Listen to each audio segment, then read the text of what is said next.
a disclaimer, nothing suspicious happened. We are just talking about pen testing, sharing knowledge, hopefully Yeah, inspiring people to join cybersecurity. And please, can you confirm that you can hear me? Because that's the most stressful part for me. And sounds good.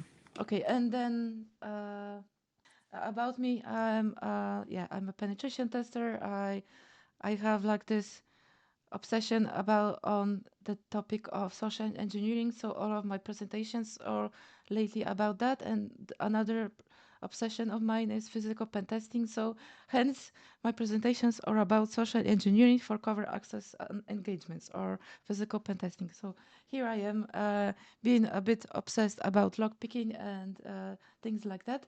And then I wanted to build like show off because I have 3 certifications from that subject. So certified cover access specialist, physical auditor, and elicitation specialist. Good job, Dorota. I'm like patting myself on the shoulder here. Okay, and another thing, I also like received an award in 2023. Was selected as Woman of Hope by CEFTIS in Paris. I wasn't expecting that at all, but like it was pretty cool. Yeah, probably the highlight of my life. And then I was selected as one of 40 under 40 by Top Cyber News magazine in the same year. It was maybe another amazing year. This year was amazing because I was a speaker on many conferences abroad. So that's awesome. But okay, why am I here? Because I was super shy and terrified of public speaking. So I started a podcast. Makes sense, right? And so I pushed myself into speaking and like learning to uh, talk under pressure, and the pressure is on because usually I'm muted or something doesn't work at the beginning of the podcast. So I had my like trial of fire there, and now I'm more confident and hopefully better at public speaking. So yeah. And then I wanted to share my knowledge. Like I love cybersecurity, physical pen testing, like normal pen testing, social engineering, all of that. So I invite people that are like similar interests or similar things at work. So then we can talk about it and like hopefully pull some people into cyber and like inspire someone. And also I wanted to highlight people that I think are very cool or amazing or important in the industry, or just people that I think are amazing, but they don't are not very like public on social media. And I just wanted to show them off to everyone. Look at this person. He is amazing, and we love her or him, and that's why we are here. Okay, but mostly, yeah, I wanted to highlight that already. I mentioned that, and this is big screen. I just need to go full screen before we do anything here. And I wanted to introduce you guys to Ashley Knowles. She's a pen tester at Black Hills. And can you introduce yourself to everyone because I think you would do it best. Yeah, of course. So like I said, or like Dorada said, my name is Ashley Knowles. I am a penetration tester. I have been conducting pen tests, been in the cybersecurity space for a little over, oh gosh, how old am I? So almost 14 years now. I started my journey in cybersecurity by, graduating from college in vulnerability management. And they were the folks that taught me how to be a pen tester, and then kind of the rest was history. That's a great answer So, and a very like to the point. So next question, I wanted to go a bit more in detail. We already know why are you pen tester, who you were like at work, but what I'm really interested in, like, can you tell us more about like, how did you became interested in pen testing? What was the moment that made you think this is it? But like most of all, after you like tell something about that. Who is Ashley and what makes her smile, like outside of work? yeah. So, um, the moment that I thought cybersecurity was for me, and this is kind of embarrassing, right? I've spent my career being very passionate about cybersecurity, but in the beginning, I graduated from college. I have a degree in information science and technology. And so back when I went to college, back in my day, cybersecurity wasn't really like a thing. They didn't have degrees for it. You had your options of computer science. There was some business degrees that covered a little bit of comp sci stuff. And then you have like library sciences and information sciences. Um, and so for me, I graduated from college. I had a couple job offers on the table. One was being a SQL administrator for a hospital. Another one was like help desky, admin. I was going to do like system administration for another company. And then there was this like cybersecurity gig that I had interviewed for, and they had offered me a job doing vulnerability management. I was like, this is kind of cool. I've never heard of like this aspect of the industry. And it really piqued my interest. And I was like, you know what? We're gonna try this because this is neat. And who wants to be a SQL administrator? Not me. Um, no offense to anyone that is a SQL administrator and loves their job. But it's a little embarrassing because I'm so passionate about it now, but in the beginning, I had no idea what it was. I had no idea what I was getting myself into. I had no clue about this facet of the cybersecurity industry, and technology itself. So like I said, embarrassing, but it was an interesting start to it. And so they taught me how to do vulnerability validations, remediation efforts, like looking to make sure that folks had fixed their vulnerabilities appropriately.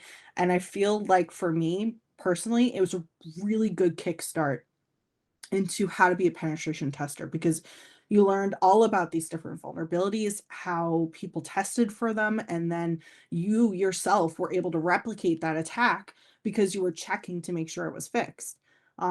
So it really gave me that like insight knowledge, and the ability to read others' work and their pen test reports was just like a huge help, right? And so we had a small vulnerability management team in the company I was working for at that time.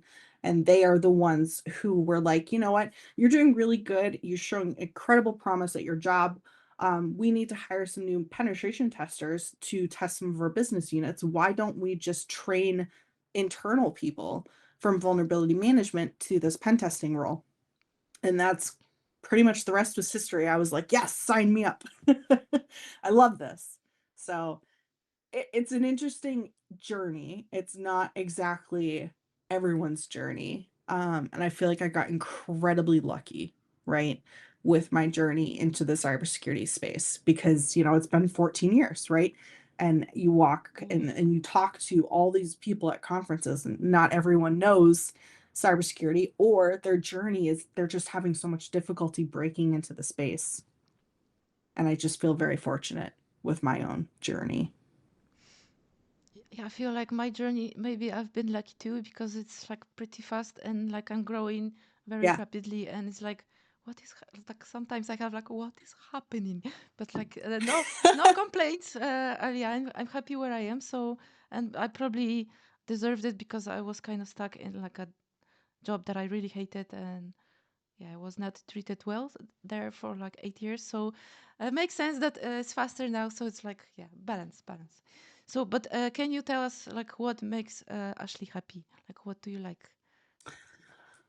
Um, so job wise, what makes Ashley happy is clients asking questions and actually engaging with pen testers. Um, Personal wise, I have three beautiful children, and a giant dog. And I love spending time with them. That's what makes me happy on the side. I'm also a big video gamer. I love video games, board games, you name it. Board We games. have board game night every week. Yeah. My kids keep I have I backed Frosthaven on Kickstarter, and my kids keep bothering me, and they're finally kind of at that age where we can play it together. It's kind of like a D&D-esque board game. So it's a little bit above their skill level, but I think we can probably get there eventually, maybe in the next year or so. So exciting stuff. Oh, Dungeons and Dragons mentioned. I'm excited. I know, right? I play Yeah. Dungeons and Dragons every week. I have Wow. one one friend group that I play D&D with every single week, and then I have another group that I play with when they can make time for it, probably like every month or every 2 months. So it's fun. I'm Yeah. still looking for my party, but yeah, I used to do it a It's lot when I was a hard. teenager. But yeah, yeah, and especially it's hard because I'm like not very. I'm in my hermit mode, so I don't really make friends around me in my city. So, but it would be helpful if I had like friends that like yeah wanted to play. So yeah, looking for friends, I guess. You know, both of my groups are online. I know, right? Hold up a sign, seeking friendship. Hello, Yeah, it's me. I have the same problem in my town where I live. It's hard. I feel like being like a nerdier person and not fitting that mold, right? Of who you're around. I don't really fit the mold of the town that I live in, but my kids go to an incredible school, so we kind of like suck it up, right? But yeah, friends are really hard. All of both of my D&D groups are virtual. So, like everyone lives in ooh, Maine. So, it's it's it's possible. it's it's hard. It is possible. Yeah. One of the other D&D groups that I hang out with, he hosts his own like instance of Foundry, and he has all of his like D&D stuff that up on the screen. I know this is not cyber related, but it's geeking out a little bit about it, right? But he has Foundry self-hosted, and he can put up like the maps and like all of the Wow, monsters and stuff that you're battling. So it's kind of immersive. It's kind of like you're there and you have tokens that you can move around, and you can, roll your dice inside of the game, and it's a lot of fun. Yeah. that's amazing. Yeah. Okay, now I want to ask about social engineering because that's another exciting Yes. topic for me. So, can you? I love your mug; it's so big. Okay, but I digress.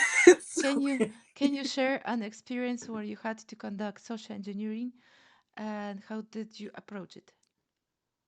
yeah, so I feel like as a woman, and this is not PC, right? But as a woman, we have a unique perspective and a unique ability, if you will, to social engineering people.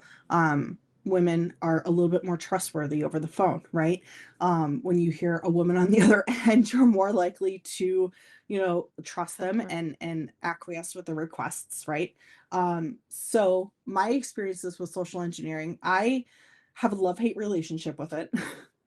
Social engineering is really stressful. It is, especially from like a morality standpoint, it's really stressful for me. I am a pretty moral person, which is really interesting considering that I work in cybersecurity. But I I struggle a little bit with morality. So there was one social engineering test that I was on where there were a bunch of people who were supposed to be calling, and we were having pretty decent success. And I had called the next person, and the whole ruse was basically your system hasn't checked into our systems. We need to make sure that we can push updates to your workstation. Can you log in on this web page? And so we were hoping that people would log into this page.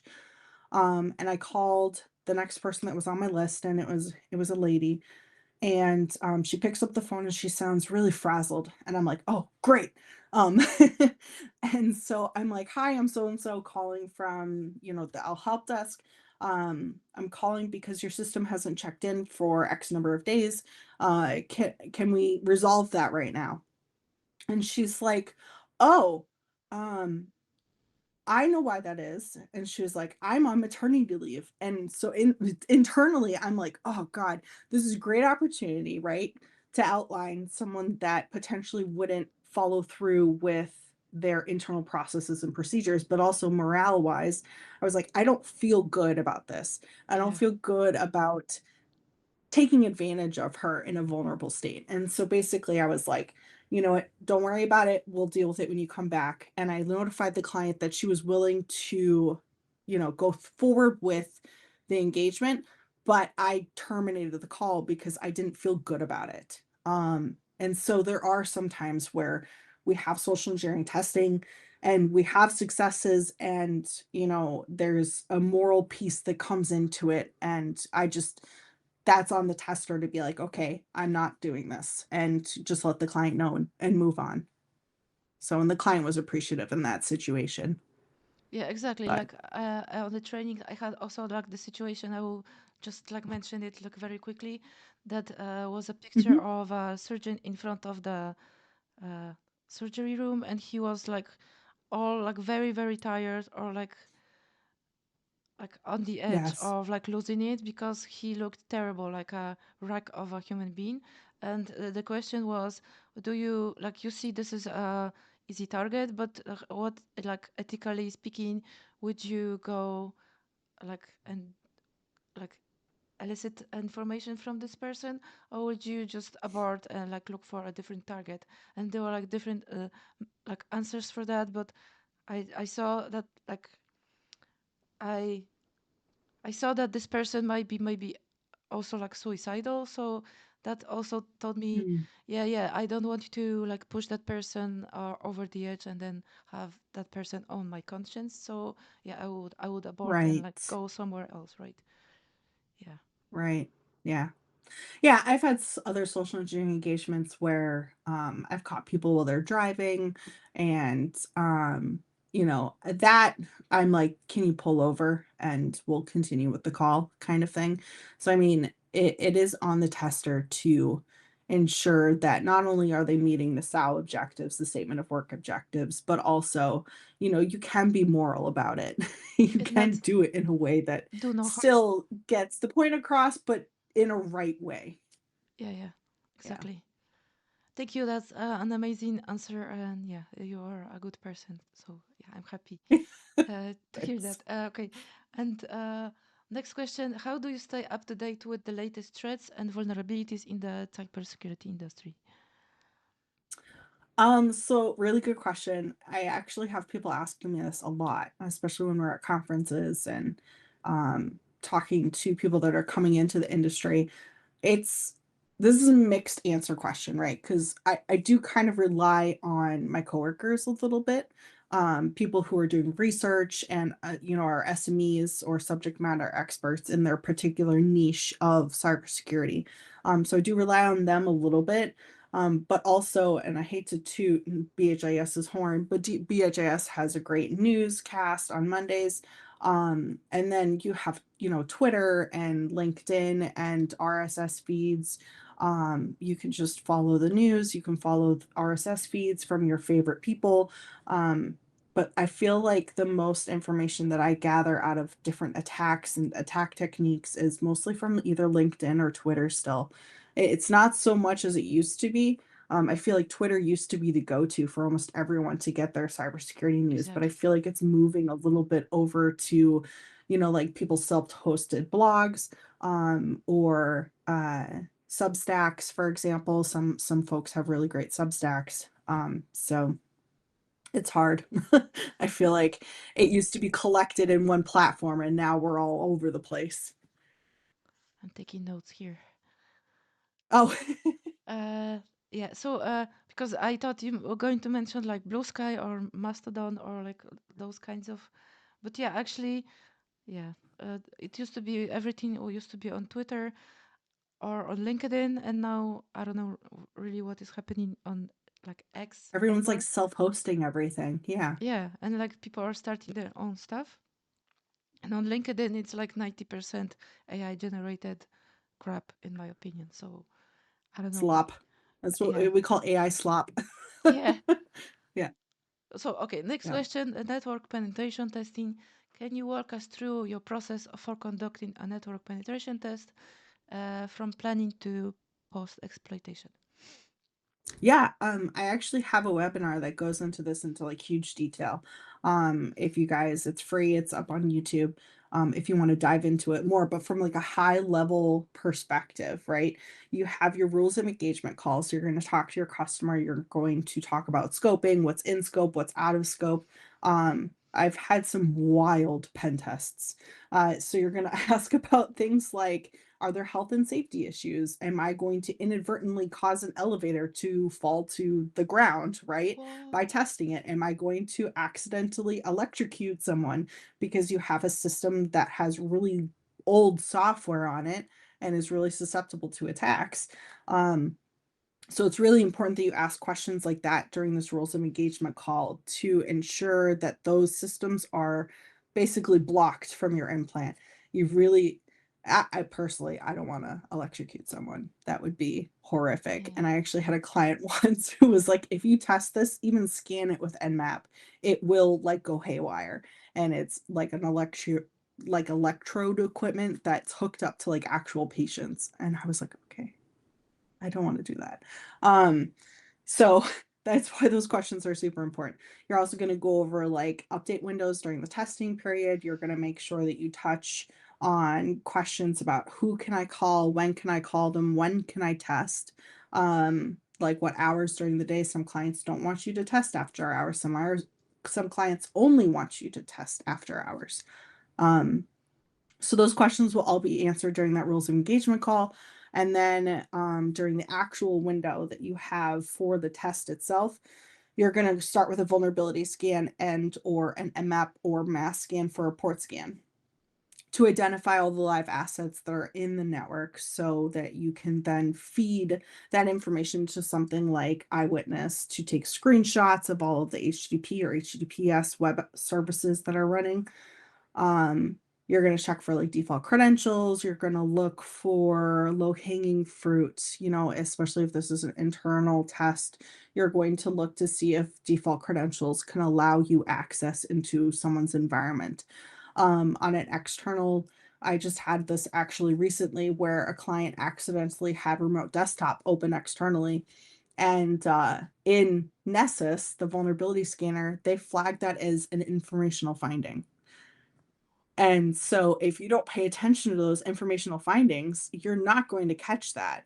And I was incredibly lucky that time that I was like actually looking through every single finding.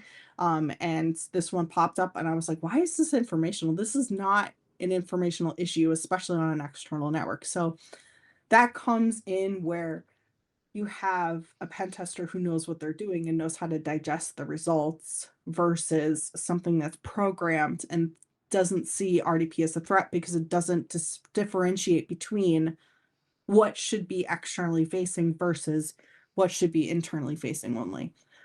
So anyway, I digress. But once you're done with your vulnerability scan, you've looked at your web services.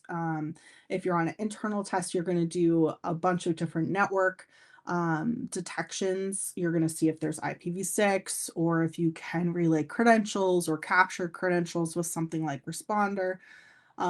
You could do so many different things on an internal test that just aren't feasible on an external.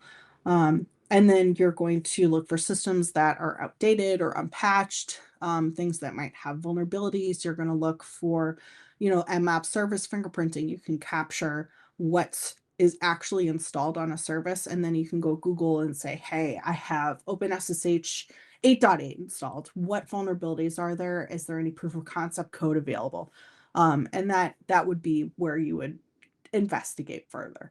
Um, Personally, every single company I've ever worked for has a policy that you don't execute any vulnerabilities or exploit any vulnerabilities that could cause a service to become unresponsive or take that service down or lock out accounts. So those are going to be some attacks that you'll want to stay away from. And then throughout this whole process, making sure that you're documenting it in your report, what you're trying, what worked, what didn't work, why those things didn't work. Maybe the client has firewalls in place that are blocking your requests, filtering the scans.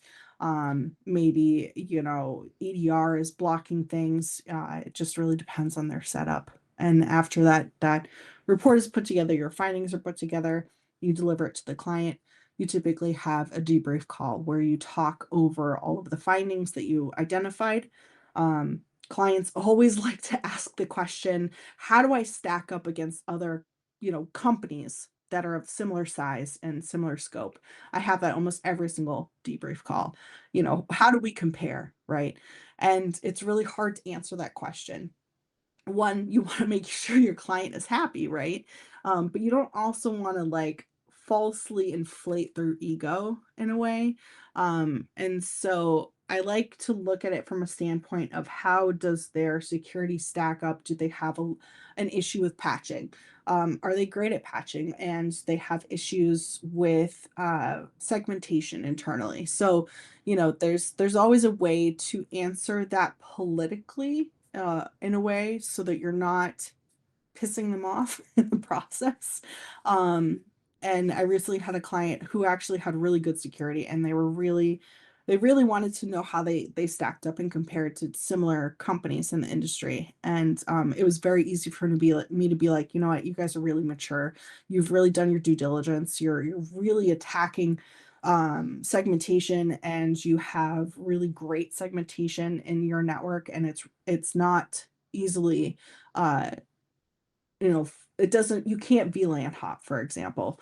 Um, and so it was easy for me to tell them, like, you're doing a great job, but you could still focus on your Active Directory, for example, and harden that a little bit more. Um, so some clients are a little bit more needy than others, and some networks are a little bit worse than others. It just really depends on what you see in that network, how your network test is actually going to go. I think one of the things that I tell every new tester is how to not fall down rabbit holes.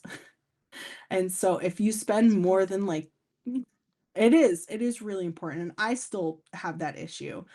For me, I would call a rabbit hole as something that I spend more than like maybe 30 minutes on. For a newer person, I would say maybe don't spend more than 15 minutes on something, and then you just take a note of it. You go do all of your SAO objectives, and you come back to it at the end if you have time. So, Oh, yeah, that's good. Yeah, yeah. that's a question that I wasn't planning, but you kind of like started talking about clients, and so I have like a Mm. quick question. Do you feel sometimes that clients are intimidated by you and your knowledge, your skills when they come to a meeting? I actually find the opposite. A lot of clients are like, "Oh, you're actually our tester?" And I'm like, "Yep, it's gonna be me." I don't find it as often as I did when I was younger, and so maybe that's a little bit of the ageism thing, right? As I get older and more mature, maybe I kind of actually look like I know what I'm doing. Uh, Oh, but even still, I think there's a little bit of, and I really hate to say this, but like I do think that there is still a little bit of that women in IT thing, where there's just so few of us that people get caught off guard when a woman shows up on the ROE call and they're like, "Oh, you're actually going to be doing our test?" And, yeah, been doing this for 14 years. I'm pretty good at it, I think. So, that's a little hard. There are some situations though where clients are extremely grateful after the fact, and they're like, "Oh, well, I had some reservations, but you overpromised and over-delivered." And it's always like, thanks, I guess." But would I say if they're intimidated by me? No, probably not. I'm not a very intimidating person, I don't think. yeah, but yeah, I don't really see it like anymore. But like when I started at first in cybersecurity, I didn't like connect the dots. Like this is what's happening. But sometimes I didn't get like the due respect. Like people were like talking like like they're like better than me like in that way. So Mhm. yeah, that doesn't like happen anymore. Maybe because I'm like growing fast, but yeah, that like I like wasn't like really connecting the dots. That oh, that's actually a lack of respect was like there. So yeah, I should probably say something, but yeah, okay. I want to talk. I still ignore it, honestly. Like, if you're gonna try and bring me down, that's your prerogative. That's Yeah, not any that's reflection on actually us. speaks a lot about the person that is doing that, not about you or like Right. me, right? Yeah. So my next Exactly. question Yeah. is, can we discuss like about OSINT? Yeah. So, Mhm. can you discuss the importance of OSINT gathering in your testing work, and how do you stay organized and efficient with this process? Yeah, OSINT organization is actually really hard, I find sometimes. Um, when you do OSINT, you end up with this like treasure trove of data, and you don't know how to get through it. Um, or like what's important versus what's not important. I would say OSINT can be incredibly valuable for companies that are, maybe a little bit older, right? They've been around longer. They may have more holes in the OSINT realm. I feel like companies that are newer or have a smaller footprint, OSINT isn't going to be as plentiful for them because there's just not going to be a lot of information out there. But when we're talking about, OSINT gathering as part of testing work, um, really the important bits are going to be, like what versions of software do they have installed on all of their websites, gathering information about IP addresses, IP address ranges that they may own, any lookalike domains that they may have for their actual domain, looking at things such as their email configuration, seeing their records, seeing how the records are set up, from DNS and certificate information. You can really gather a lot of intel to tell you where their stuff, services, servers, whatever, may lie. Is it in the cloud? Is it on-prem? What do they use for vendors that could provide EDR services? Most of that stuff you can obtain from DNS records because they're going to have that stuff in their SPF records or their TXT recs or their MX records. That information is going to be in there because they have to set it up appropriately for it to function. So you can really get a lot of good intel from that perspective. Sometimes if they have documents that are sitting externally, you can download those documents and pull metadata off of it, and that metadata can tell you, what software they have installed internally. And sometimes even you can grab, usernames for people that have edited those documents. From an external pen test perspective, one of the most important things I think is that you're going to grab, any usernames that may be a part of data breaches, and their credentials, if they have credentials, sitting externally. So you can do things like password spraying. You can look at whether or not those breach credentials work. And then you're also going to look at what's available from like Google Dorking. And so I feel like a lot of people don't talk about Google Dorking because most everything is being replaced by like tooling. But I still find that Google Dorks are really important. You can search, through like Pastebin, you can search through like GitHub, for example, to find relevant information to a company's or organization, or if they have developers that are posting code publicly or private keys or passwords. I used to find it way more common back before GitHub tooling was more common, like Trufflehog, for example. Trufflehog does a really good job of searching commit history and GitHub repos to find sensitive data. But before Trufflehog existed, you used to find it more often that private keys or password credentials were posted inadvertently inside of source code inside of GitHub. So it's come a long way. OSINT, I feel like, is getting harder, and what you gather from OSINT is becoming less, as the industry as a whole is deleting information from the external web. So it's important, but I don't know necessarily from a testing perspective, it would be a stopper if you don't actually do it. Yeah, makes sense. Thank you. So That's a valuable insight here. And so I'm going to move along with the questions, and I have two questions that I kind of like combine into one because I think they're a bit related. So sorry for that. How do you balance the needs of different stakeholders like clients or management when conducting testing or consulting services? And how do you prioritize your work when faced with multiple urgent testing engagement at the same time? yeah. So balancing the needs of different stakeholders inside of the environment versus, like management and their people. Um, it can be really hard. You have some clients who come in and management's like, yeah, our security is great. We don't really need this. This is just for compliance.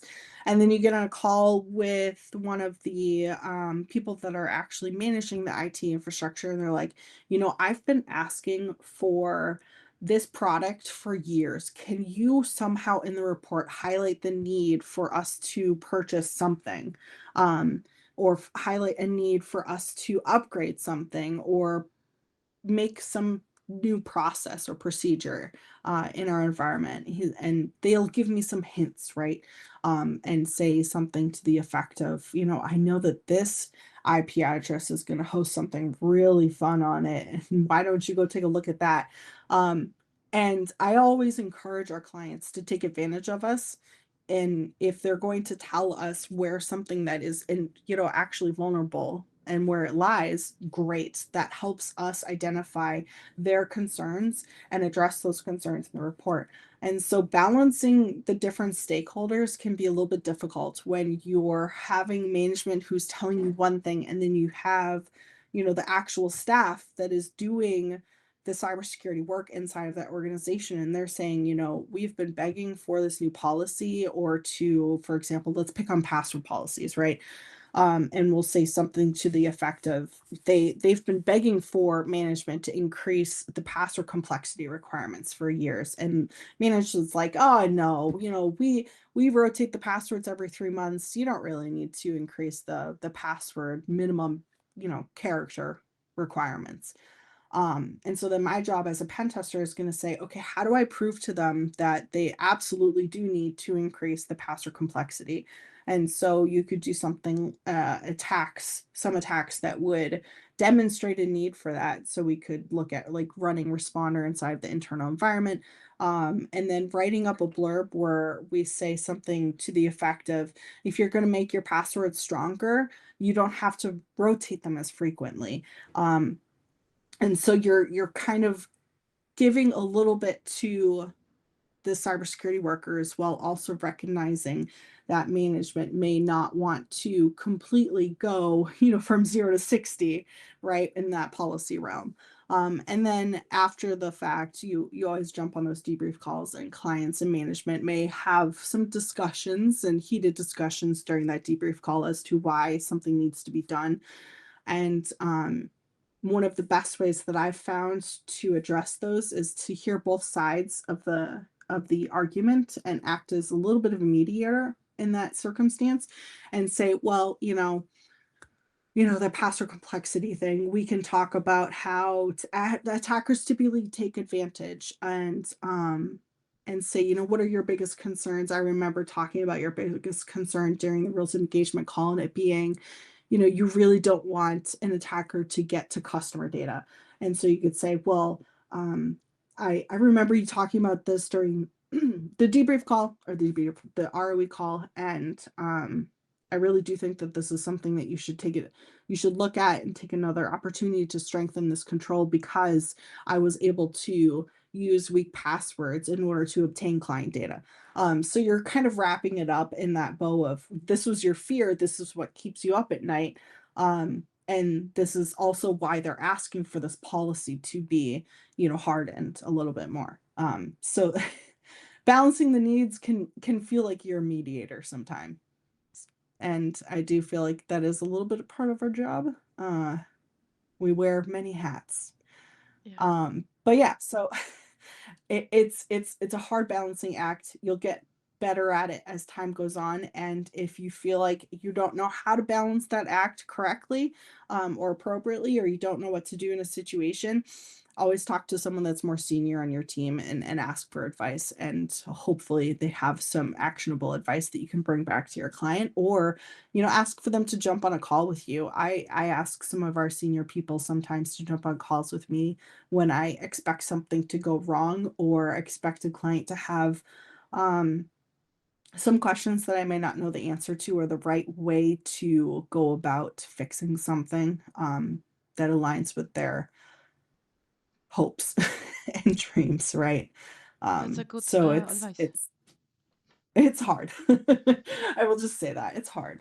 Um, So yeah, I will ask a question like a bit spontaneously right now, but I think you Yeah. have like the answer for me because I'm a like pretty fresh pen tester. Not I don't have like more than 10 years like you of experience. So I still sometimes catch myself when I don't feel really confident about the thing that I just found, and like speaking with someone that is like more experienced than me, I have difficulty of like putting in it into the right words to like vocalize that, yeah, I think this is a vulnerability and why we should fix it. So Mhm. what would be your advice for me, like how do I get more confidence? Um, so I think part of the way to gain more confidence is what you're doing right now, right? You're talking to people, you're explaining things. One of the ways that I gained a little bit more confidence was hosting Try Hack Me sessions internally and Hack the Box sessions internally and walking through different attacks, mentoring people. I find the best way to not only make myself learn something new, but to also like reiterate that knowledge is and to make sure I um say something correctly is to teach someone something that Yeah, I've that's learned fair. recently. So if you have a new attack technique or you have a new vulnerability, walk yourself through it in a way where you're trying to teach someone else what you've just learned and do it in a way where they could repeat from start to finish the process of whatever you just found, right? So what's the vulnerability? How did you find it? What processes and or what commands did you run in order to verify that it exists? And here's evidence, here's supportive evidence, whether that be links or the screenshots or whatever have you, to support your argument that this is actually a vulnerability, and write it up as if you're going to give someone a presentation on this new thing that you found and teach them about it. That's always what's been helpful for me. Yeah, actually, that's a very good advice. And I recently had an opportunity to record a walkthrough for one of the days of Advent of Cyber for Try Hack Me, and it was my first time Yeah. ever doing that. And I was like at first I was scared because I felt like, oh yeah, I don't know, it's first time, but then it went like pretty good. After first recording, I didn't really make a lot of edits, and it like went online. So so Mhm. then like I thought, okay, this was like really fun. I want to do more of that, and so I'm planning next year to maybe do like hack the box walkthroughs and record them for YouTube, and like try to explain it like for like a total noob in a way, like a 3-year-old or a grandmother. And ELI 5, right? Explain like I'm 5. That's yeah, yeah. that's the saying on the So internet. yeah, I think Exactly. It's maybe perfect. that would help me because if I understand it in a way that I can explain, then I know that I understand it, and maybe like I've actually like I'm learning also like without talking about it, just like taking notes and like reading stuff or watching videos. And then I think maybe more of my like passive memory is like highlighted there and like working. Mhm. But if I speak and explain, then like active memory comes in, and like you I think you remember things better. Yeah. Yeah, absolutely. Okay. Thank you for answer. Amazing. And I want to ask like quickly about AI and machine Mhm. learning. What do you think? Like, does it like help enhance network penetration testing? Have you ever like tried any tools, implemented any like AI techniques or something like that? And can you like give us like some like yeah your feedback here? Yeah. AI is amazing, but also terrifying, in my opinion. It's becoming something that people rely on more and more every single day. I've played with probably way more AIs than I care to talk about. My personal favorites and the ones that I rely on on a daily basis is probably between, and I always butcher the name of Claude. whatever it's called, Claude. I prefer Claude and I prefer ChatGPT.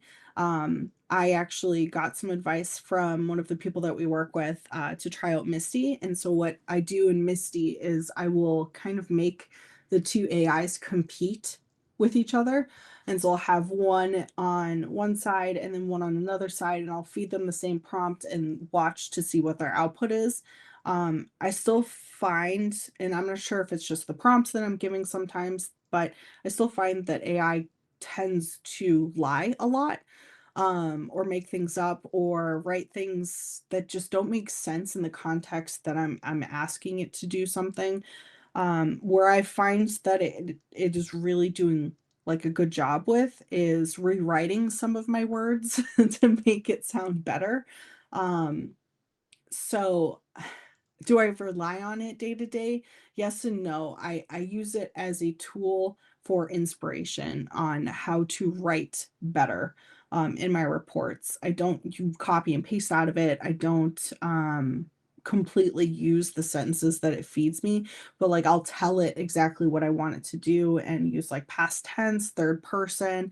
I'll feed it like a style guide and I'll say, I'm writing this up for an executive summary. And these are the findings, like the titles of the findings that I found. Can you provide me with an executive summary for inclusion in a pen test report? Blah, blah, blah. And it will spit out something crazy at me. And then I'll say, oh, I like how it said something particular in the sentence. And then I'll use that as inspiration to actually, write my own words in the executive summary. I don't find that it's really at a good place to replace like human thought.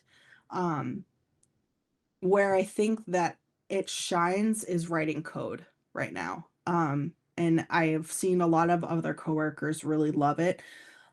Between Claude and Windsurf, those two coding platforms are like the top two that I hear people using to write their own code. And I've used it to help me with writing up proof of concepts for specific vulnerabilities that don't have something released.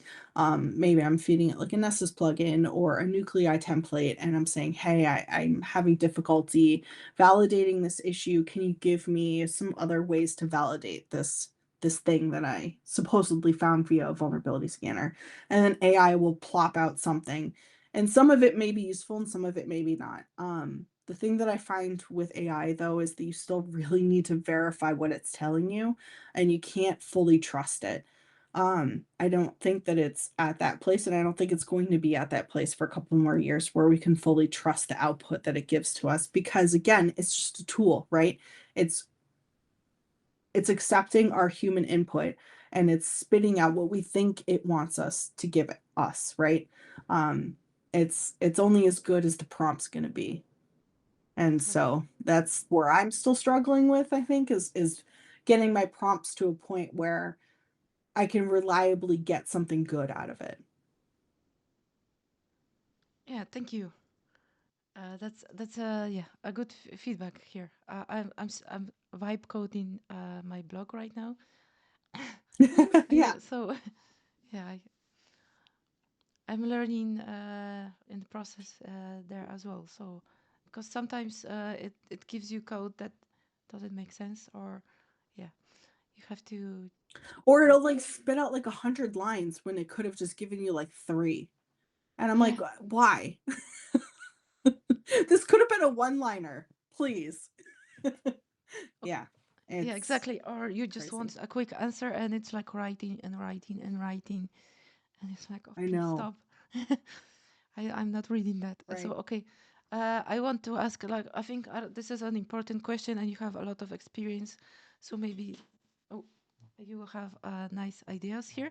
So, what advice would you give to aspiring penetration testers or cybersecurity professionals just starting out in the industry?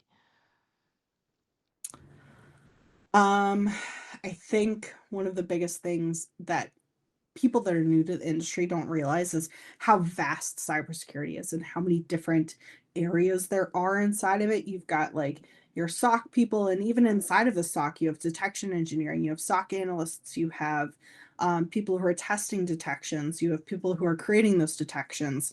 And then outside of the SOC, you have, network pen testing, web application testing, you have new avenues of AI pen testing, you have cloud, you have social engineering pen tests or physical pen tests, you have red team assessments, which is interesting. Whenever someone comes up to me, I'm like, "Oh, hey, what do you want to do in the industry?" They're like, "I want to be a red teamer." And I'm like, "Okay, well, what do you think red team does?"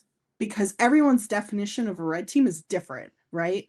Some people talk about red team as um what it's truly is where you're trying to gain access to a client's network with no knowledge and trying to gain access from the outside world inside, and you're using everything that's at your disposal, and you're trying to be stealthy about it so you're not getting caught. That's what I personally think the definition of red team is, but everyone else has a different definition. Is red team is, doing a network pen test. And so that's been one of the biggest things that I've been talking to people about is when we're talking about cybersecurity, what interests you inside of cybersecurity, and try to find one thing and become really good at it. Because I feel like when you're a master of everything, you're not really a master of everything. Yeah, exactly. It's kind of like if you So, know everything, you kind of like know nothing, right? nothing. Yeah. I butchered what the actual saying is, but you knew what I meant. Yeah, yeah, yeah. So, okay, thank you for that. And I agree. And do you think networking is important, and how can it help you with your career? Like, what is your insight in that? I think it used to be really important. Um, and this is going to be kind of a sadder conversation, right? Networking used to be super important. It used to be really about who you knew and how to get into certain aspects of the cybersecurity industry. However, I feel like because it's become so saturated over the past year or two, it's getting harder to find a job inside of the industry, and it's getting harder no matter who to find a new position inside of the industry. And that could just be the way that things are going. Could be a combination of AI replacing jobs. It could be a combination of doing more with less budget. I don't really know the answer to that. It's Networking is important from a perspective if you don't think about it as just getting a job. Um, I think networking is important now from support inside of the industry, whether that be knowledge support or talking about some struggles that you're going through, or talking about burnout, or talking about maybe there's there's something going on at your company and you need someone that's trustworthy that you can talk to about it. And so networking is great. I just don't think that people should rely on it completely to obtain their first job or a job inside of the industry. You should rely on it more like a friendship circle, right? You're all in it together, and we're all trying to reach the same goal. And my network is very valuable because they all know something incredibly well, and I can go to them and ask them advice about almost anything. So that's my perspective on networking is it's changing. Your network is the purpose of your network is changing. Yeah. Yeah, I think like I used, yeah, like how to say what I mean. Like I think you should be just prepared and like polish your skills enough. Then when like Hmm. in the net, people know who you are and what you represent and what do you know. And I don't know if you're passionate, you like learning all those things, and then if the right moment comes, someone will remember. Oh, that's a job for you, and not like I will recommend you, but you don't really know anything. So like first like prepare and then be ready to go when like there's an opportunity. And yeah, that's how I Yeah. understand networking. Hmm. Okay. So next question is a bit like relaxed. I'm going to slowly close like off the podcast. So if you weren't working as a pen tester, what do you think you'd be doing instead? So that's funny. I actually started college. I was in a prestigious physical therapy program, and my whole dream was to be a physical therapist in a children's hospital inside of their ICUs. And that was kind of what I really wanted to be before I jumped into cybersecurity and computer science. And so if I wasn't in cybersecurity, I'd probably be in healthcare. Yeah. And but now you can like pen test hospitals, for example, so you can combine both in a way. Yeah. Yep. Yeah. It's actually interesting. I feel like the amount of people that are in cyber that used to be in healthcare is pretty high, right? We have a lot of people that used to be in healthcare. I know that one of the guys that I used to work with, I think he was like a biology major, and he was completely self-taught and went from being a biology major to like an amazing pen tester. So it's interesting. Yeah. You just have to have like the passion inside your heart. For example, uh, I have Hmm. master's degree in economics, so like, and yeah, who Yeah. would have thought, So yeah. Okay, next question. If you could go back in time and give your younger self one piece of advice, what would it be? And you can answer in a way like private or professional, like point of view. Um, So I think this goes for both sides of the coin. Trust your gut. If your gut is telling you something's wrong, something's probably wrong. Um, and trust what your body is telling you to do. I that would be what I would tell myself on many facets, both personal and professional. There have been some shady jobs and there's been some shady life experiences that I've been through where my gut probably could have prevented it. And I was just like, it'll be fine. Yeah, I had So, actually I had those moments also like when I had like my intuition was like yelling at me, don't do it.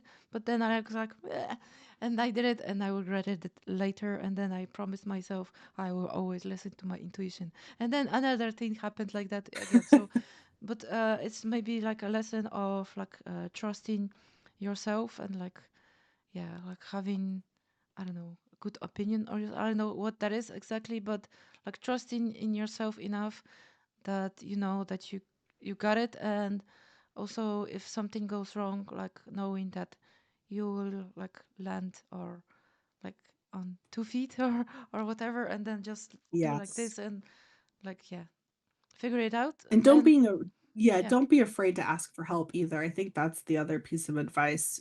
There's it's hard to get out of your own head and to ask yeah, for help. And I think a lot of people look at it as a sign of failure, and it's really not.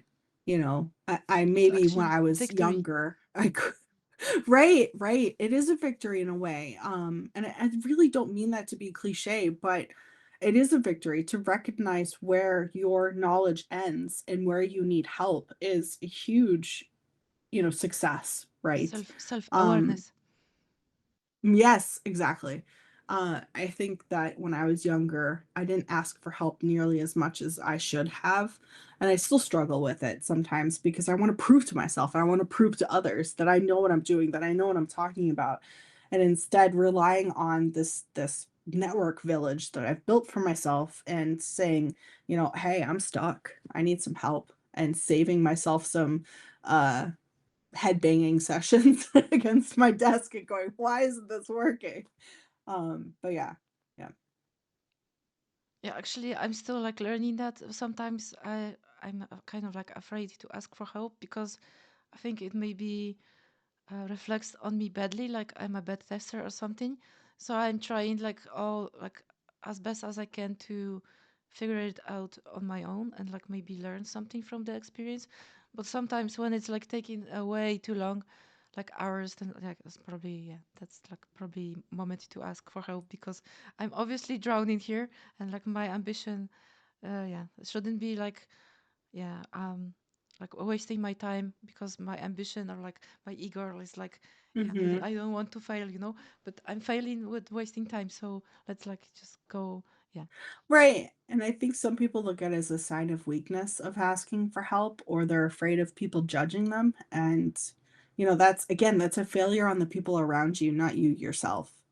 If someone's gonna judge you for asking what they perceive to be a stupid question or whatever, um, that's not your fault. That's the fault of the people around you. And, ask away. Yeah, and then you can be like scared to ask again, because you will feel like, okay, like asking question will get me into trouble. So yeah, Yeah. that's like also like, yeah, the community around you and like the people that you are asking the question. Yeah, actually that's important part of the whole thing. Okay, so next question, and thank you for that. That's an amazing answer, and yeah, I'm wrapping up slowly. So, what's something you're passionate about that most people don't know about? Yeah, yeah, about you. Mm, what am I passionate about that people don't know? Well, I feel like, oh, maybe not publicly. I'm pretty passionate about like attack surface management, knowing what is on your attack surface and managing it appropriately and scanning it frequently to make sure that changes aren't made that inadvertently open up holes. Attack surface management is a big problem that I think a lot of companies still just don't tackle appropriately. So that's one of them. I think the other big passion project of mine that I maybe don't talk about frequently enough is this weird, like, big valley between not just like the SOC and the red team side, like pen testers, but also between just cybersecurity in general and developers. There's this huge, like, just valley between everyone where everyone just kind of operates in their own little like space instead of taking advantage of each other and taking advantage of all of the wealth of knowledge that we all have. For example, when you're talking about the SOC and the pen testing side of things, purple team assessments are so valuable of testing alerts and making sure alerts are working appropriately, making sure that you're catching things appropriately, making sure your new detections are functioning as they should. And we just I don't know what it is, and I mean I do know what it is, right? But I also feel like not a lot of people take advantage of it. But and then when you're looking at cybersecurity people and developers, there's also a huge disconnect between those two teams because you have one team that's saying, "Oh, your baby is ugly." And then you have another team going, "Oh, my baby's not ugly. I've poured my heart and soul into this baby." There And you. it's like, "Well, no, I'm not really calling your baby ugly. I'm just saying that, maybe if you gave it some eyes, it would help." Um, that's just a really poor analogy, but it's it's also another, like, thing that I wish we could solve and make it work better. I used to work for an internal red team, and there was this huge, like, just ball of tension between cybersecurity, the SOC, and then development teams. And we could never really resolve any of it. Like, no one could get along. And when you would get on calls and you'd be like, hey, you opened up a firewall rule which exposed a login portal externally. We found it. We need you guys to lock this down. And they'd be like, oh, well, we couldn't have possibly done that. Instead of just chasing it down, right? It's always like at this fight. Um, yeah, so that's another like passion thing of mine that I don't have an answer for, but has plagued in the industry as long as I can remember. Just the fact that we have such a hard time working together as a team. And I don't know if it's like a management problem or if it's a team problem or what the problem is. And I don't know what the solution is, but it's a problem and I wish I could fix it. Maybe it's an ego problem a bit. Maybe. Okay, thank you for Probably. answering. And like three more questions. Fast one. Yeah. Your favorite hacker movie? Oh gosh, I am going to be cliche and say sneakers. I love that one. Oh my god. I know. It's like the first one that I saw, and it's one that stuck with me. So yeah. Okay, thank you. I think my favorite is Matrix, but I think the first one I saw was War Games, so it was like something War behind. games, ooh, that's a good one too. Yeah. Okay. My when I first read this the first time, I was like, oh, can I say The Matrix? I don't really love The Matrix, but I always just found it super hilarious um how they used like Nmap for a lot of like the hacking scenes. So yeah. Yeah, because it's like a lot of text and like yeah, ports Yeah. opening. That Yeah. looks Yeah. very hackery. Okay, my Hmm. next one, because I'm a foodie and I like talking about food. So, what's your favorite food or dish? So years ago, this answer would have been lasagna. But recently I've gotten super into sourdough, which I feel like everyone has, right? And so just like really any sandwich. Any sandwich with like a nice fresh dough of nice fresh bake of sourdough. Whether it be like a club sandwich or like grilled cheese and tomato soup, just like, something warm and fuzzy. Yeah, sourdough. Yeah, that makes me think about Polish bread. I love yeah, Mm. it's like coming out here. I love cheese, but I also love Polish bread because I I I was traveling around the world, but I never never tasted anything like it anywhere else. And even like feel like maybe I offended some my friends from the Netherlands because I told to one person that I'm still looking for good bread when I was living there, and like my friend was like, "We have good bread. Like, what are you talking about?" But like, but Polish bread has like maybe like this sourdoughy like flavor. The inside of the bread is like gooey and soft and really nice. It Mm-hmm. doesn't like not like toast bread. It's like a cloud like, but it's like more like sticky also in the flavor, and Hmm. around the skin is like crunchy, and it smells Ooh. amazing when it's like fresh, and you cut it and you can feel the crunch under your knife, and then you spread the butter on it, and that's like maybe a bit salt, and that's all you need to Oh be yeah. happy. And like I love Polish bread so much.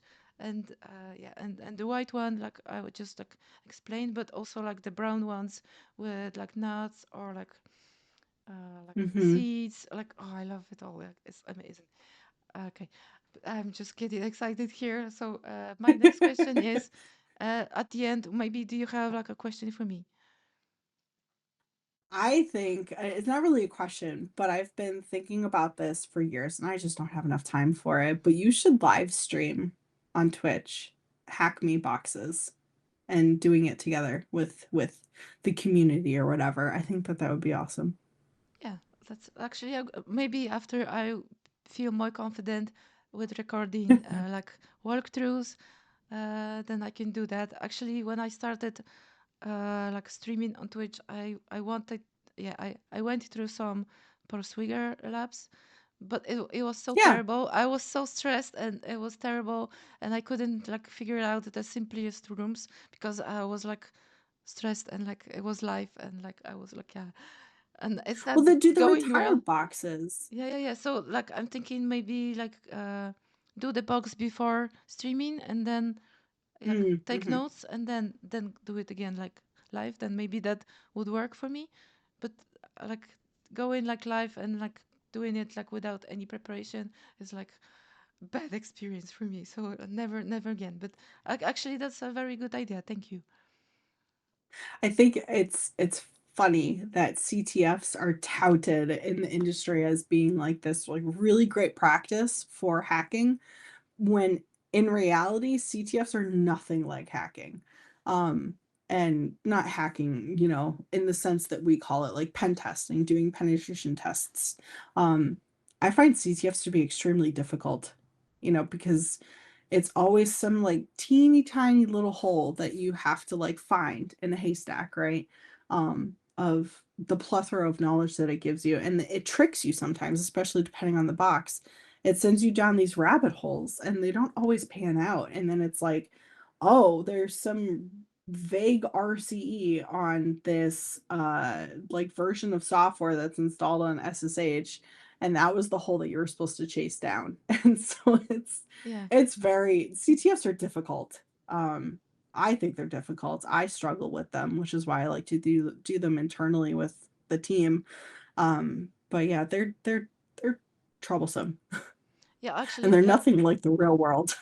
there was a comment in the chat that sometimes the person said that they sometimes will use walkthroughs because like how would you know Mhm. Sometimes you just get stuck and you don't know where to go. So I sometimes Yeah. use walkthroughs too, because when you're like sitting there like, what the hell, like Yeah. and it's like just looking through like quick, like work through like what the person did next.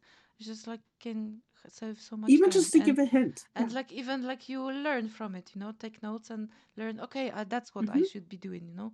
So I think they're like Mhm. valuable, and it's a good way to learn. Also, like I started with walkthroughs to just like learn the process, because if you don't know, then how like where did you get the knowledge from? You cannot just like sit Mhm. and like it's like the heavens open and like, oh, you have to run this comment now, like yeah, it's that doesn't happen. You have to gain the knowledge from somewhere.